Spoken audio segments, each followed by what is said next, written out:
Hey everybody, it's Rob here. I wanted to do a quick video about my initial impressions with regard to the XP ORX. I've had it now for a little over a month, have had it out a few times, by no means an expert, but I'm going to share with you some of the things I really like and some things not so much. If that sounds interesting to you, stay tuned.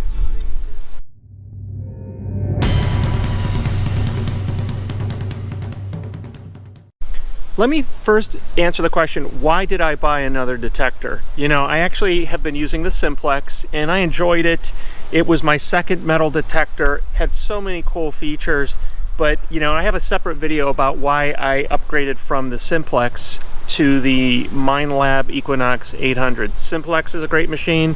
I think the Equinox is a little better. Huge difference though in cost as well.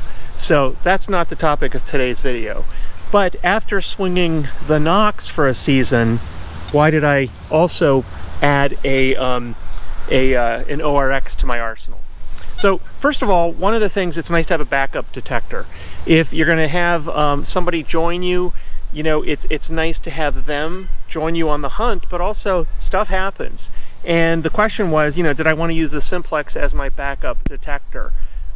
I'm not here to debate, you know, what you all think are the best detectors. This one's better than that one. But for me, one of my quick observations were that XP and MindLab and Nocta, these are among the top three. But I think some of the finds that I've seen increasingly are, you know, good finds are in those latter two categories, the XP and the MindLab.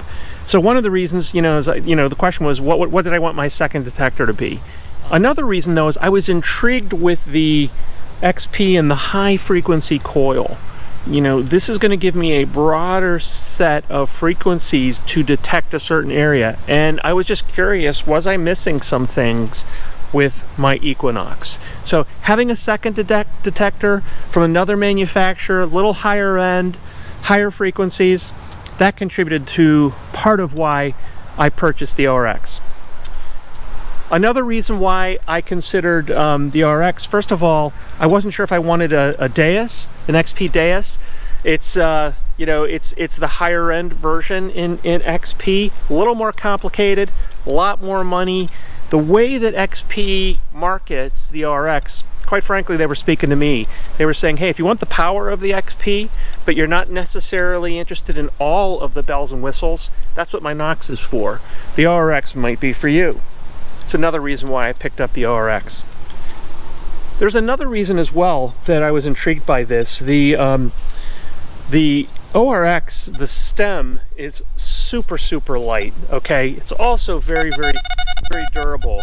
And I have it on right now, as you can see, but it collapses down, you know, next to nothing, okay? Next to nothing. That is so darn small from a traveling standpoint. You know, if I'm on the road and I want to just take a detector that's easy to travel with, whether it's my primary or secondary detector, I was really intrigued by how compact the shaft was. Now, some people are also enamored by the fact that the control unit is small. For me, I got to tell you, this is a negative. You know, I wear bifocals and my eyes are not as good as they used to be. I certainly use tones, but I do use target IDs. And the display screen on here, for me, it's actually kind of hard to read. So it's kind of cool. You can pop this off and wear it around your neck. It is not actually required to be part of the shaft.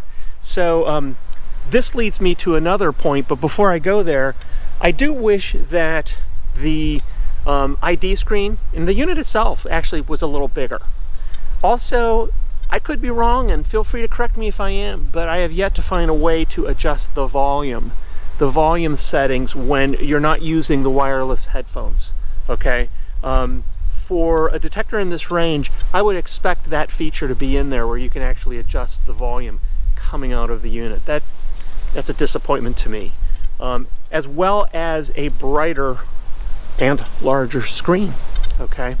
So those are just a couple of the negatives. And yes, one thing I really like about the ORX is the speed with which you can swing it. ORX calls what the Equinox refers to as recovery speed. I believe they call it reactivity. But the point is, you know, you can swing the coil very, very fast. Even in the lowest of the recovery speed settings, it works quite well, quite well. Okay, here's another big reason. Who else do I detect with? Well, Mrs. History Digger will join me occasionally. This is ultra light, folks. It is just so darn light. I cannot tell you how incredibly light this is. The unit also uses some cool technology. I think this is both good and bad, but there's no cable. There's no cable from the coil to the unit. So these communicate with one another wirelessly. That's why, if you wanted to, you could have this in your pocket, you could wear it around your neck. This does not have to be part of the shaft, okay? However, that comes with the requirement of you also have to charge both your coil. There is a battery located up here in the stem, the lower top of the lower stem, that powers the coil unit. And the stock equipment that came with this, I have to say, it's really difficult to clamp on there. If I, you know, were younger, maybe some women might have some problems getting on there. I mean, it really requires, it's really stiff. And talking about where this connects and charges right here onto the coil. You also have to charge your control unit.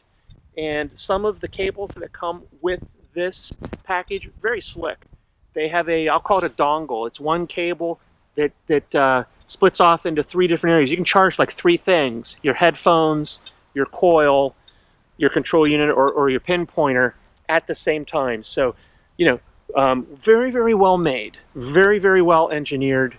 I do think some of the, it's kind of like the iPhones. At a point in time, a lot of the cell phone manufacturers, smaller was better.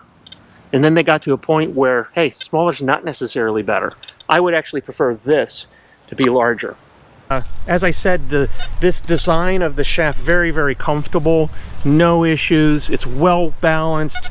One thing I did purchase aftermarket was this little plug here, just to avoid, you know, when you place your detector down, minor thing, but I just didn't want dirt and stuff getting in there, and you know, kind of wondering why that was not completed. It kind of surprised me, but those are available, this plug right here, through aftermarket sources to pick it up. And listen, last but not least, let me just say, it's finding stuff. It's finding stuff. I like the separation on the target IDs. I'm still getting to know the target IDs, but it seems to separate a little better than the Equinox. The numbers are a little bit more distinct. Is this or is this not a nickel, a modern quarter, a silver quarter?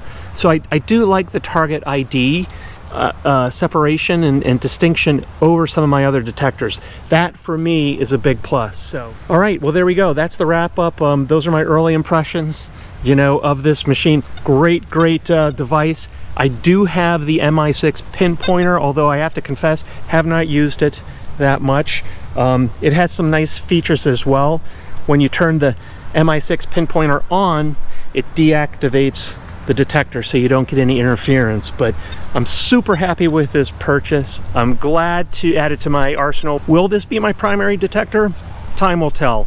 You know, so far I'm actually using them both on a hunt. I'll start with the Equinox, for example, and finish with the ORX, just to see if I've not missed anything. So really happy with the purchase. Hey, listen, I hope this video was helpful for you, and I hope you're able to get out and do some digging. So we'll see you on the next video. Thanks for watching.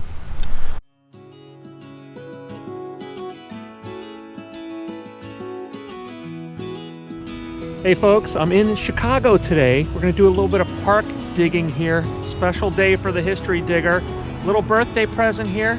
I am visiting with the History Digger daughter, so I'm going to have a special guest. Let me introduce her. She can say hi. Hello. All right, you guys ready to do some digging? Let's see what we can discover together. Stay tuned. Do I use a pin pointer? Yep, let's get our pin pointer out. Woo! We know the signal here is in the plug. The question is, what did we find here? You can get your cloth, Dad. You can check it against your shovel to make sure it's on. There we go. Start to break it apart. There. Oh, I see it. Is that it? Right there. Here it is, right here. Right here. What do we have there? A dime. That's a dime. A Roosevelt dime. Year. 2003. Okay. All right. Let's Modern see. dime. Modern dime. Put her in the bag. We'll take her. Right here, 27, 28. See what this rings up on the ORX there, Abby. Above that leaf right there. 91. 95? 95? Maybe a quarter, maybe a penny. Okay. Right here. Keep pulling it back. Go ahead and try it again. Okay. We'll give it a dig right here. Yeah. Ooh, we got a quarter. Eagle.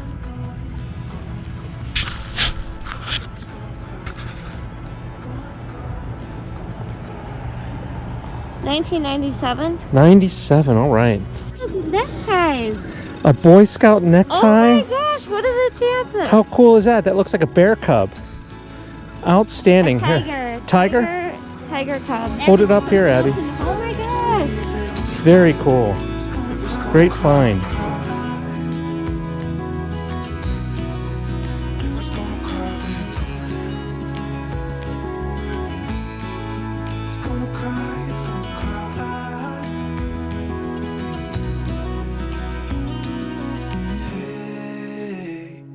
You want to leave this place where we grew up, this old town, just leave it all behind. The river's gonna cry when you're gone.